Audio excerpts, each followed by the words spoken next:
बिस्मिल्लाहिर्रहमानिर्रहीम। नाज़रीन, जैसा कि आपको पता है कि इस time district bar association Khanewal का इलेक्शन जो है उसकी कैंपेन बड़ी ज़ोर शोर से जारी है और सिर्फ 3 दिन बाकी रह गए हैं इलेक्शन में।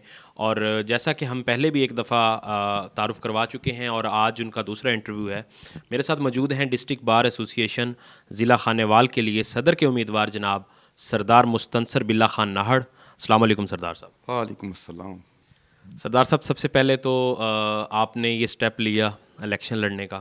आपका पहले भी हम एक दफ़ा इंटरव्यू कर चुके हैं। उस वक़्त से अब तक जो आपने कैंपेन की है उसमें क्या बेहतरी देखते हैं और क्या प्रोग्रेस है? अल्हम्दुलिल्लाह मैं बहुत ज़्यादा मुतमिन हूँ रब की ज़ात से कि मैं बहुत ज़्यादा दोस्त मेरे साथ शामिल हो चुके हैं और इंशाअल्लाह ताला आहिस्ता आहिस्ता मज़ीद शामिल हो रहे हैं। ग्रुपों के ग्रुप मेरे साथ शामिल हो रहे हैं, इनफरादी ताकतें मेरे साथ शामिल हो रही हैं और मैं रब की ज़ात से बिल्कुल पुरुमीद हूँ कि इंशाअल्लाह ताला 14 जनवरी का इलेक्शन मैं विन करूँगा। 14 जनवरी का इलेक्शन आपने कहा आप विन करेंगे। आपके जो दोनों मुखालिफ उम्मीदवार हैं, बड़े सीनियर लॉयर्स हैं दोनों, उन्होंने कुछ अपनी इंटरव्यूज़ के दौरान बातें की हैं कि हम सोसाइटी वकला को देंगे, कुछ नए वकला को हम स्कॉलरशिप देंगे, कुछ इस तरह की चीज़ें, कुछ ऐसी ऑफ़र्स आपकी तरफ से भी हैं? ये आफरें रह जाती हैं। ये बार की सियासत, मैं भी 27 साल से बार का मेंबर रहा हूँ, देख रहा हूँ, सुन रहा हूँ। पहले भी एक सोसाइटी बनी थी हाउसिंग की, तो उसमें मेरे फादर तो ये बता दें कि वो जो बजट इकट्ठा किया था, लोगों से फ़ंड इकट्ठा किया था दोस्तों से, वो किधर है। और ये जो सोसाइटी पहले हाउसिंग सोसाइटी हमारी वकला कॉलोनी मुजवज़ा थी, उसमें गिराने में भी मेरे इन्हीं सीनियर्स का हाथ था, क्योंकि वहाँ जो है जो दोस्तों को प्लाट अलाट कर दिए गए थे वो नौजवान दोस्तों को थे, इसलिए इन्होंने उनको वो पसंद अलाटमेंट की तकसीम पसंद नहीं आई, तो इसलिए इन्होंने उसकी मुखालफत की और हमारी जो कॉलोनी वो डिमॉलिश हो गई थी। आज भी वहाँ क्या कहें कि राणा दिलबर के जो हैं करिंदे और उनके तो कब्ज़े हैं, लेकिन हमें वहाँ जो है कब्ज़ा नहीं मिल सका किसी वकील को भी। और वकला की वहाँ काफ़ी जायदाद का नुकसान भी हुआ था, कुछ दोस्तों ने अपने मकान बना लिए थे, वो भी नुकसान हुआ था। तो क्या ये प्रोपेगेंडा है, इलेक्शन स्टंट बनाते हैं, मुफ्त की बातें, गलत बातें, मैं इन पर यकीन नहीं रखता।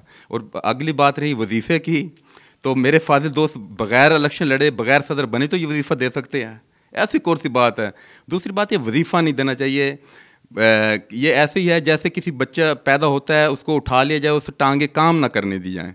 मैं कहता हूँ कि ऐसे हो कि उनको तरबियत दी जाए कि वो कैसे कमाएँ, अर्न कैसे करने। वजीफ़े देने की बजाय ऐसे करते कि फ़लाँ फ़लाँ सेक्शन के केसेस जो है मैं अपने जूनियर को दे दिया करूँगा। कोई ऐसा सिस्टम बनाए ना जी। अब जैसे मेरे पास केसेस हों, इनके स्टे एप्लीकेशन, जो लो ग्रेड के केस हैं, वो मैं अपने जूनियर को दूँ ताकि उससे सीख भी सकें। ये वजीफ़े वाली बात मेरे ख्याल में गलत है, नहीं होना चाहिए ऐसी बात। ये पेशा ऐसा उनका पेशा नहीं है, पेशा ऑफ लॉर्ड है। तो ये बात मेरे ख्याल में शान शान नहीं है। जो वकील की डिग्निटी है उसमें उसको नुकसान पहुँचता है, तो ऐसा नहीं होना चाहिए।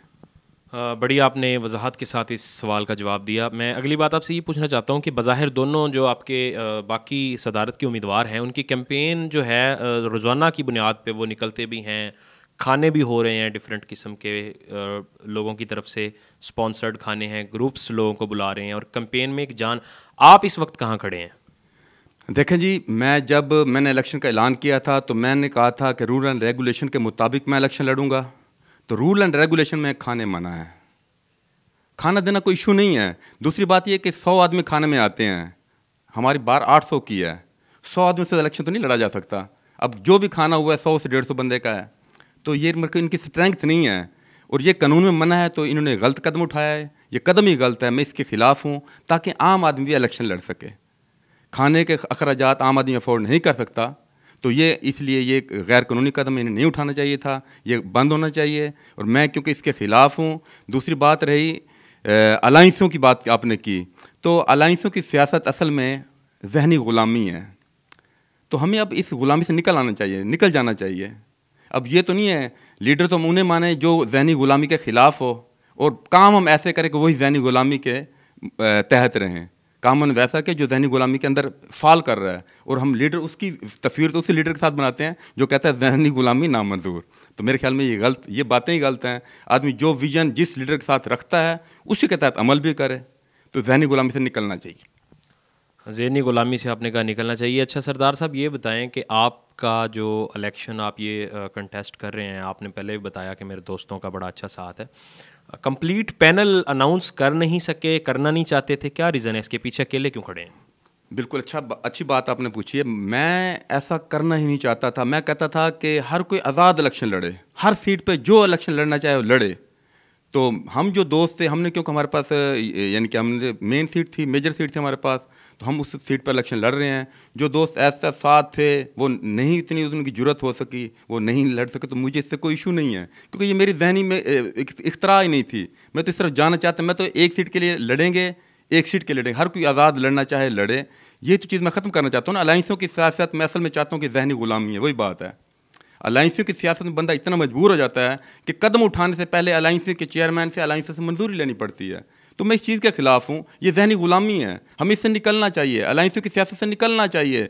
जब हम तक निकलेंगे ही नहीं, जहनी गुलामी में रहेंगे, तो वही बात रही कि फिर जहनी गुलाम ही हम। तो इससे मैं निकलना चाहिए, इसलिए मैं इसको चाहते हैं, इसलिए मैंने एक सीट पे हमारा फोकस है। इंशाल्लाह ताला इस दफ़ा हम ये सीट निकालेंगे, इंशाल्लाह ताला जीतेंगे, इंशाल्लाह ताला। कोई ऐसी बात नहीं है। मैं रब की ज़ात से बिल्कुल पुरुमीद हूँ, 100% पुरुमीद हूँ कि इस सीट इंशाल्लाह ताला हमारी है। बड़े आपके जी हौसले बुलंद हैं। आप इवन के अकेले खड़े हैं और आपने बाकी पैनल भी अनाउंस नहीं किया।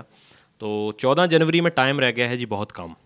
लोगों ने बहुत सारे अपने डिसीजंस बना लिए होंगे। मेरा ये आपसे आखिरी सवाल है कि क्या देखते हैं अपने वोटर को, अपने जो यंग लॉयर्स हैं, जो आपके वोटर्स हैं, उनको क्या पैगाम देना चाहते हैं, वो आपको क्यों वोट कास्ट करें? बिल्कुल सही बात है। मैं अपने नौजवान दोस्तों से उम्मीद रखता हूं कि मुझे इंशाल्लाह ताला ज़रूर वोट करेंगे, और मैं उनके लिए इंशाल्लाह ताला जो प्रोग्राम मैं दूंगा, इंशाल्लाह ताला इनकी जहन और सोच में भी नहीं होंगे। सबसे पहले मैं चैम्बरों के रिफॉर्म में काम करूंगा। सब दोस्तों को चैम्बर फ्री मिलेंगे। यहाँ के चैम्बरों के जो बिज़नेस होते हैं वो बिज़नेस भी नहीं होगा, और जिन्होंने यहाँ पैसा हड़प किया हो वो भी इंशाल्लाह ताला नौजवान दोस्तों को वापस दिलवाऊँगा। और इनके रिफॉर्म करेंगे, चैम्बरों के रिफॉर्म और तरबीती प्रोग्राम। इंशाल्लाह ताला उनको पता चलेगा कि हमारा प्रेसिडेंट जो है वाकई प्रेसिडेंट है, और प्रेसिडेंट को सिर्फ अपने काम भी प्रेसिडेंट वाले करने चाहिए। मैं कभी भी इस चीज़ पे वो नहीं रखता कि किसी यानी कि किस्म का ज़ाती मफाद उठाऊं। मैं बार की फलाह बहबूद के लिए, वकला की डिग्निटी के लिए काम करूंगा। और जो ये खाने देना है, उसके बाद तस्वीरें बनाकर शेयर करना, ये भी वकील की डिग्निटी को अच्छी भली यानी कि चोट है उसके ऊपर, हरफ है, धब्बा है। तो ये डिग्निटी ये लोग तबाह कर रहे हैं वकला की। मज़ीद खाने देकर, उनकी तस्वीरें शेयर करके मैं इसको वकला की डिग्निटी पर धब्बा समझता हूँ। इसको भी ख़त्म करूँगा इंशाअल्लाह ताला। जी बहुत शुक्रिया जी। हमारे साथ आज मौजूद थे सरदार मुस्तनसर बिल्ला खान नाड़। हम देखते हैं 14 जनवरी को क्या इलेक्शन के रिज़ल्ट्स आते हैं। वो बड़े पुरुमीद हैं और बड़े पुरजोश अंदाज में उन्होंने तफसीलन अपना पैगाम अपने वोटर्स को भी पहुँचाया, और आम आवाम से भी उन्होंने बात की कि वो अगर मुंतखब होते हैं तो वो वकला के शार के लिए, उनकी बेहतरी के लिए और उनके वक़ार की बुलंदी के लिए क्या क्या इक़दामात करेंगे। हमें इजाज़त दीजिए। अल्लाह हाफ़िज़।